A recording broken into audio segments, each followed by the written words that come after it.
Tapos yanigin ng magnitude 8.8 na lindol.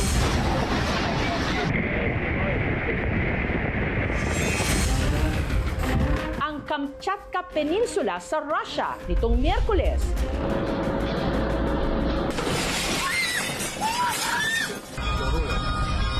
Buong mundo on high alert sa lakas kasi ng lindol.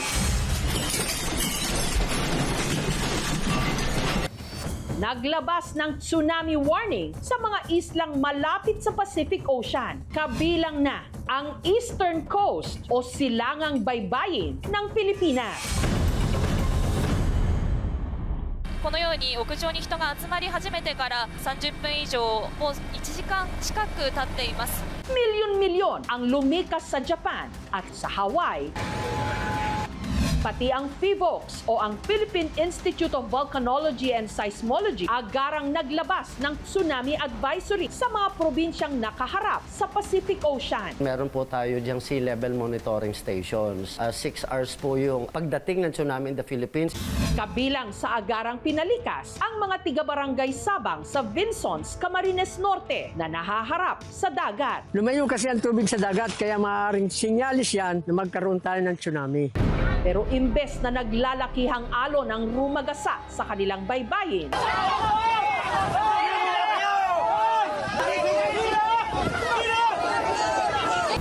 ang dumating tone-toneladang mga isda.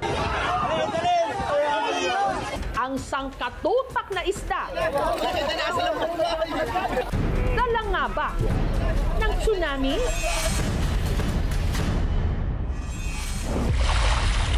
Kwento ni Christian, bago ang tila tsunami ng mga isda, sa totoo lang daw, ilang buwan na silang inaalat. Halos isang buwan ng naranasan na hangin, nahirapan magdagat ang mga kabarangay, kaya ang ginagawa halos sa tabi lang nagpupunta para lang may ulam at may uwi. Ang kanilang pangamba na dagdagan pa nung naglabas ng tsunami advisory ang PHIVOLCS nitong Miyerkules. Takot po, although dahil first time po sa amin, nakakaba po yun. Lalo sa amin mga bahay dito ay talagang mga pawid lang po halos ang karamihan. Imagine po kung tatama sa amin dito yun, wala lahat ng kabuhayan, pati mga bangka, kasama sa aano rin ng tubig kung sakali man. Pero ang pangamba agad na palitan ng tuwa. Nung ang umalon sa kanila, sandamakmak na mga isda.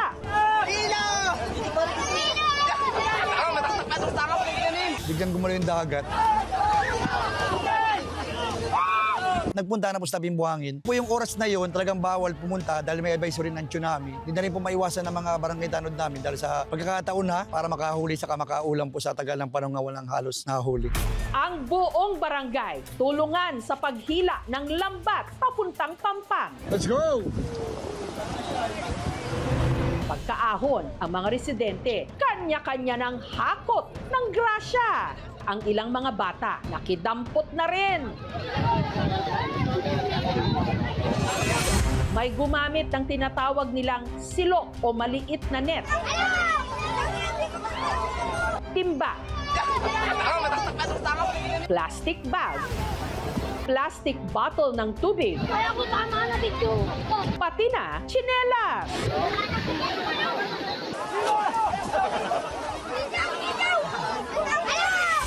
May nahuli silang kung tawagin nila, bulinaw. Suma total, umabot ng mahigit 25 na mga banyera ng isda ang kanilang nakuha. Yung po mga tumulong, binigyan ng may bangka ng halos mga tigil 2 kilo. Tapos po yung mga natira, yung nakabay 5 banyera, binenta na po yung sa kabilang bayan. Napakalang biyaya sir sa amin yun. Halos buong barangay paporasyon namin dito nakaulam po nun. Libre ulam ka na po na halos sa 3 araw nun. Siguro nga dahil sa lindol, nagalaw yung dagat, kaya yung mga bulinaw o dilis na yan, naglabas sa kanilang lungga.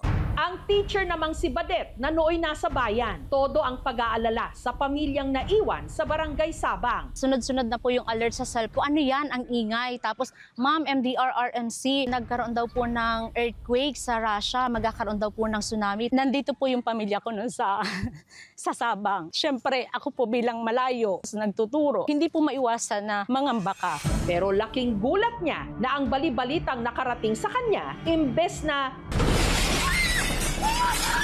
disgrasya, grasya, ang bumungad sa kanya 17 mga tiklis ng bulinaw. Na-amaze po ako sa sobrang dami dahil sa at age of 38, doon ko lang po nakita or na-experience yung ganung pagkakataon na napakaraming isda po talaga.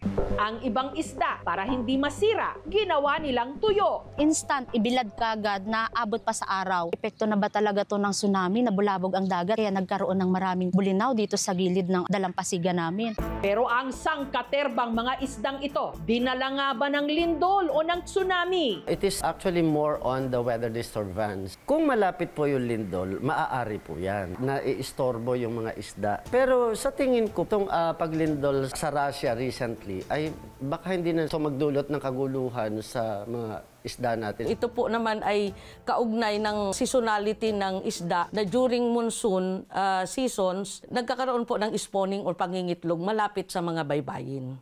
Bagamat hindi naman naapektuhan ng Pilipinas ng tsunami, paalala ng FIVOX, huwag magpakampante. Lalo't sa kasaysayan, ilang beses na ring niragasa ng tsunami ang ating mga dalampasigan. 1960, lumindol sa Chile. Ito ay pumatay ng more than 30 Filipinos kasi wala tayong naramdaman na lindol kasi yung tsunami nang galing sa Chile. Mas katakutan po natin yung local tsunami. Kasi po, in 2 minutes, maswerte na po, in 15 minutes, ang mga bayan-bayan sa Pilipinas, pwede pong dumating yung tsunami at sobrang taas. Kami po ay nagsasagawa po agad ng information dissemination. Sakali po magkaroon po ng kunting pagtaas ng ating tubig, nakaredy ang evacuation natin. Sa hindi inaasahang pagkakataon, ang isang sakuna na sana ay hindi mangyari ay biglang naging isang biyaya sa amin.